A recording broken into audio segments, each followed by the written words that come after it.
Welcome to Al Tayyaba tower, Mumbra का सबसे best spot, जहां आपको मिलेगी मॉडर्न लिविंग और बिजनेस का एक जबरदस्त चांस। ये अपॉर्चुनिटी सिर्फ रहने तक लिमिटेड नहीं है। अल तैयबा टावर में है मुंब्रा का पहला लीगल शॉपिंग सेंटर, जो सीधे गुलाब पार्क मार्केट के बगल में है। इसका ग्रैंड लुक और हाई क्वालिटी ग्लास फसाड इसे प्रीमियम शॉप्स के लिए एक गोल्डन चांस बनाता है। A perfect investment.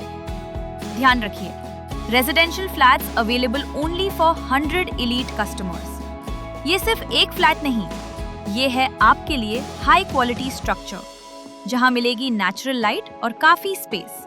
कनेक्टिविटी की बात करें तो क्वीन मैरी स्कूल और रहमानिया हॉस्पिटल सिर्फ 30 सेकेंड्स अवे है। स्कूल और हॉस्पिटल सब कुछ बिल्कुल पास है। यहाँ मिलेगी 24/7 CCTV सिक्योरिटी और एम्पल कार पार्किंग। तो इंतजार कैसा?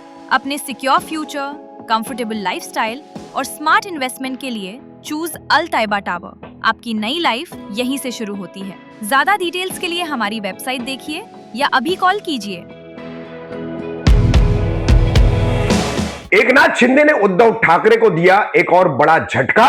वर्ली के कद्दावर नेता और शिवसेना UBT MLC सचिन अहिर हुए शिवसेना शिंदे में शामिल। दी गई उपसभापति पद की उम्मीदवारी।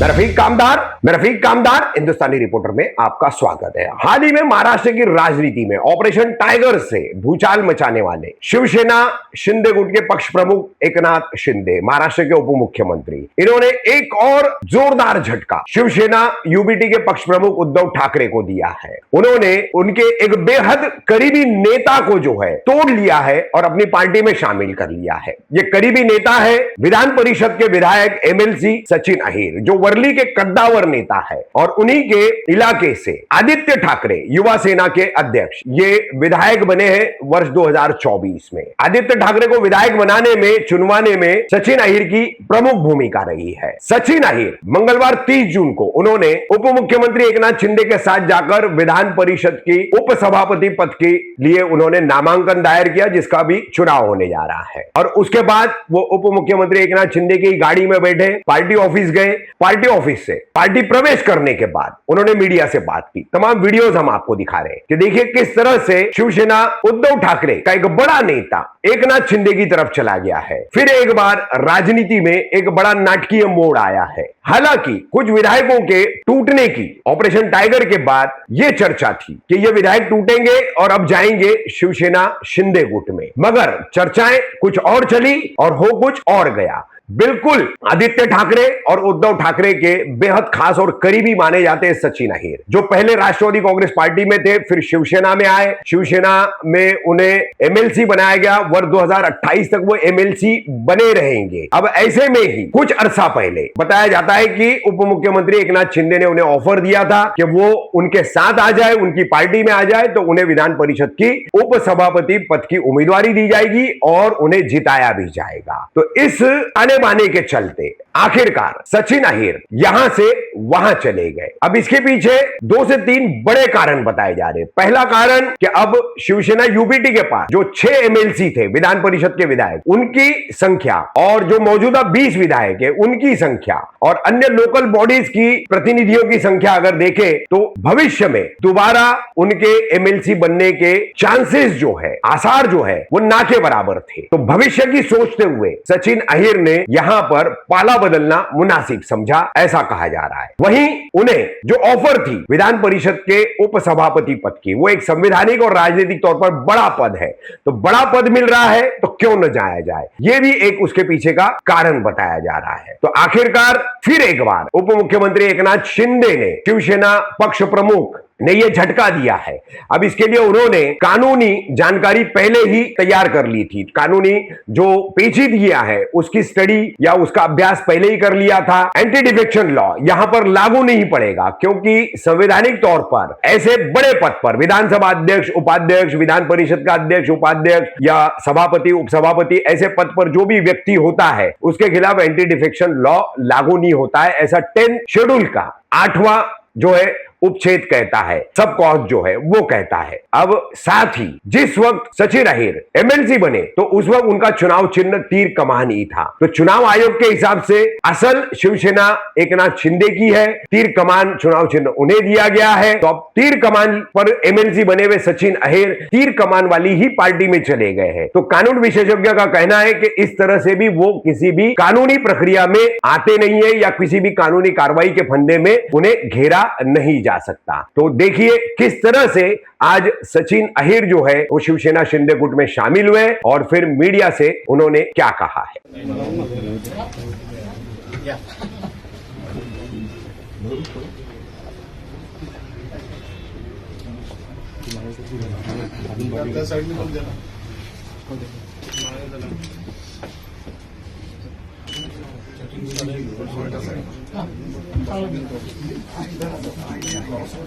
माझा प्रश्न तर तास चाललाय।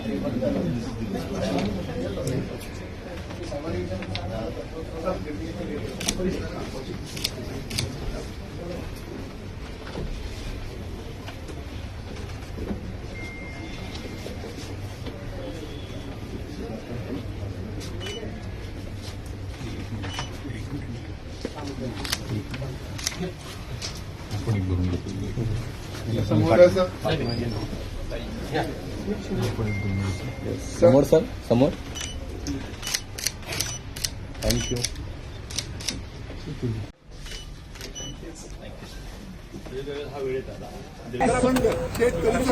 सचिन भाऊंचा हा तुमचं नेहमीचं धक्कातंत्र तुम्ही वापरलेलं आहे। जाऊ द्या, गाडी आहे, गाडी अजूनही सांगतायत की आम्हाला काही फरक पडत नाही। अजूनही सांगतायत की आम्हाला काही फरक पडत नाही। एक सर, एक प्रतिक्रिया, फक्त एक वन।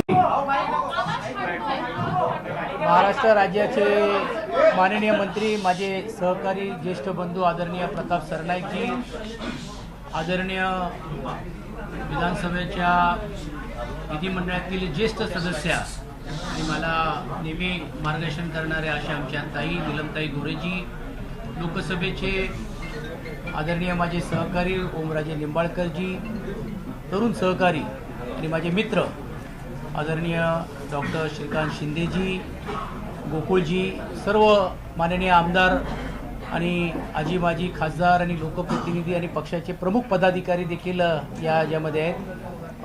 व्यक्तिशः मी आदरणीय एकनाथ शिंदे साहेबांचा मनापासून आभार मानतो की खरं तर कोळशातून ज्यावेळी एक हिरेची चमक दिसते आणि त्यावेळी ते हिरा जवळ करण्याची संधी येते, त्यातूनच विश्व घडवण्याचं काम आपण ज्यावेळी करत असतो त्यावेळी आदरणीय शिंदे साहेबांनी माझ्यासारख्या कार्यकर्त्याला एक उपसभापती या पदावरती मान देऊन, बहुमान देऊन, मला वाटते तळागाळातला कार्यकर्ता देखील या पदापर्यंत जाऊ शकतो हे दाखवून देण्याचं काम त्यांनी केलेलं आहे। स्वर्गीय बाळासाहेब ठाकरेजी असतील, स्वर्गीय आनंद दिघेजी असतील, ह्यांची प्रेरणा घेऊन ते सीएम पदाचा ज्यावेळी ते घेऊन काम करत होते त्यावेळी कॉमन मॅन ही एक ख्याती त्यांना मिळाली होती आणि मला वाटते सर्वसामान्य लोकांचे प्रश्न सरकारमध्ये राहून तर सोडवलंच पाहिजे, परंतु त्याहीपेक्षा विधिमंडळामध्ये पण कामकाजामध्ये जो अपेक्षित आहे, जो कष्टकरी आहे, मग तो शेतकरी असेल, कामगार असेल,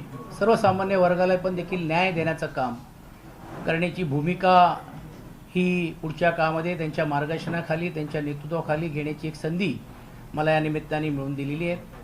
अर्थात उपसभापती पदामध्ये अनेक लोकांची नावं घेण्यासारखी आहेत, मग ते गवई साहेबांपासून असतील, माणिकराव ठाकरे साहेबांपासून असेल, वसंत डावकर आहेत आणि आता नीलमताईपासून त्याची गरिमा ही वाढवण्याचं काम हे सातत्याने केलेलं आणि तेच प्रयत्न या पुढच्या काळामध्ये माझ्यासारख्या कार्यकर्त्यांचा पण राहणार आहे। परंतु हे करत असताना पण देखील पक्ष संघटना अजून कशी वाढेल, विशेषतः ग्रामीण भागामध्ये पण देखील आज पक्ष संघटना वाढलेलीच आहेत, परंतु ज्या भागामध्ये लोकप्रतिनिधी नाही त्या भागामध्ये अजून ताकद कशी या शहरामध्ये आणि विशेषतः भागामध्ये आपल्याला निर्माण करता येईल हा बघण्याचा मानस घेऊन मी आदरणीय शिंदे साहेबांबरोबर जिद्दीने आणि जोमाने काम करण्याचा निर्णय घेतलेला आहे आणि त्यांनी मला हे बहुमान दिल्याबद्दल मी त्यांचे आभार मानतो। मला या गोष्टीची जाणीव आहे की अनेक राजकीय प्रश्न आपल्या मनामध्ये पण आहेत, पण तो वेळेवरती कशा पद्धतीने उत्तर द्यायचं, कशा पद्धतीने त्याच्याबद्दल बोलायचे हे वेगळ्या व्यासपीठावरती आपल्याला सर्वांना बोलता येईल ठीक आहे, आता काही टीका करतील, आरोप करतील, परंतु जोपर्यंत जसं शिंदे साहेबांनी सांगितलं की जोपर्यंत आम्ही बरोबर आहोत तोपर्यंत चांगले आहोत, आम्ही नाही आहोत तर मग ते कसे नालायक आहेत, असा जो प्रयत्न काही लोकांच्या बद्दल होतो हे दुर्दैवी आहे. म्हणूनच मला असं वाटतं की ते एका वेगळ्या व्यासपीठावरती ती भूमिका निश्चितपणे मी मांडीन. परत एकदा आपल्या सर्वांचा स्वागत, आभार आणि विशेषतः आदरणीय शिंदे साहेबांनी जी जबाबदारी दिलेली आहे पूर्ण ताकदीने ती मी निभवल्याशिवाय राहणार नाही, हा आत्मविश्वास मी नाही. तुम्ही नाराज होऊन आलेला आहात का? तुम्ही नाराज आहात का? आपल्या पक्षात त्यांच्यामध्ये काही नाराजी होती का? नाराज आहात का? मी या अगोदर देखील सांगितलेलं आहे की राजकीय व्यासपीठावरती या सर्व प्रश्नाला उत्तर देईन. आता पहिली प्रतिक्रिया तर येऊ दे, आता हळूहळू यायला लागलेली आहेत. कोण सांगतोय मी गट ठेव राहणार आहेत, कोण म्हणतोय की बा हे स्वार्थासाठी आलेत, कोण म्हणतो काय काय गोष्टी आहेत. पण ते वेगळ्या व्यासपीठावरती बोलता येईल, कारण ज्यावेळी आपल्याकडे लोक येतात त्यावेळी तुम्ही स्वार्थाचा विचार करत नाही, आपल्याकडनं जातात तर स्वार्थासाठी विचार करतात. हे जी म्हणणारी जी ख्याती जी लोकांची ती मी बोलीन आणि वेळेवरती योग्य रीतीने योग्य उत्तर देईल.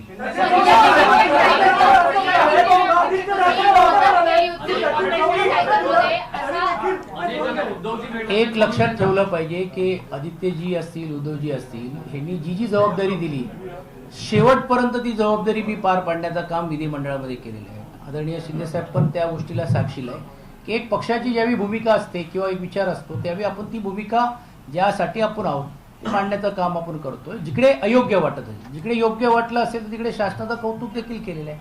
आणि जर काहींना विसर पडलं असेल की विधानसभा असेल, दोन्ही विधानसभा असेल, महानगरपालिका असेल, यामध्ये माझं काय योगदान आहे हे त्या भागातल्या लोकांना माहीत आहे.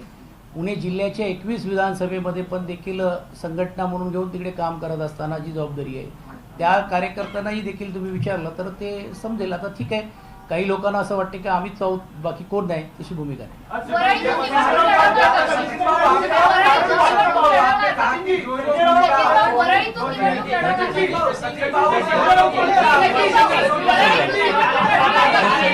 जे एकनाथ शिंदे साहेब जी जबाबदारी देतील ती जबाबदारी पूर्ण ताकदीने मी पार पाडणार.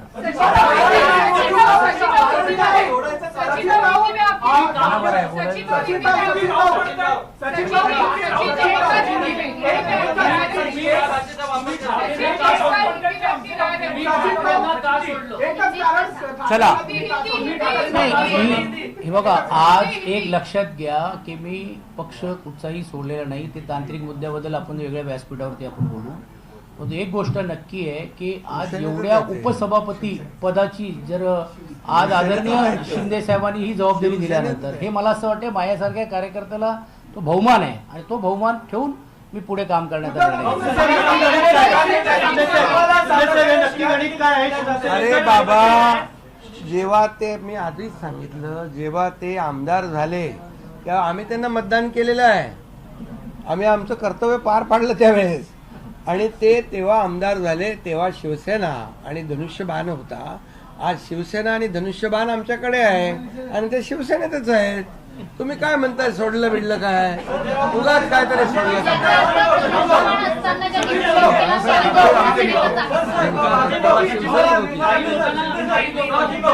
चला, धन्यवाद.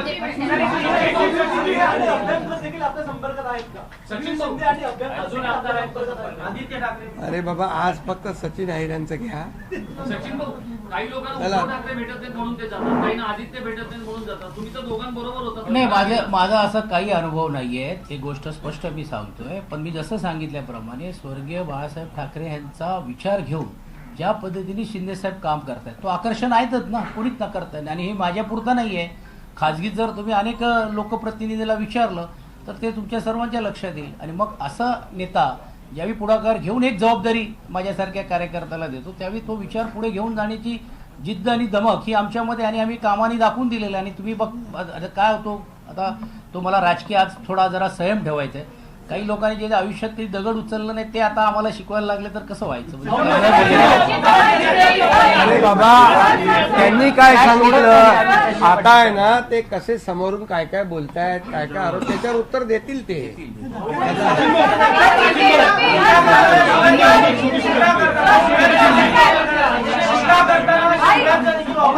काय काय हे बोलले बघा, महाराष्ट्र पुरोगामी राज्य आहे. आपली संस्कृती वेगळी आहे. आपली शिव्यांची संस्कृती नाही. शिव्यांची लाखोली वाहण्याचं काम आता सुरू आहे. 6 खासदारांच्या मतदारसंघात जाऊन शिव्या घालण्याचं काम सुरू आहे. ते जेव्हा त्यांच्याबरोबर होते तेव्हा खूप चांगले होते. आता अगदी ताबडतोब ते 360 डिग्री वाईट झाले. त्यामुळे आपली ही संस्कृती नाही आहे, आपली परंपरा नाही आहे. ही महाराष्ट्र ही छत्रपती शिवाजी महाराजांची भूमी आहे, संतांची भूमी आहे. त्यामुळे अशा शिव्या देणाऱ्या लोकांना जनता धडा शिकवल्याशिवाय राहणार नाही.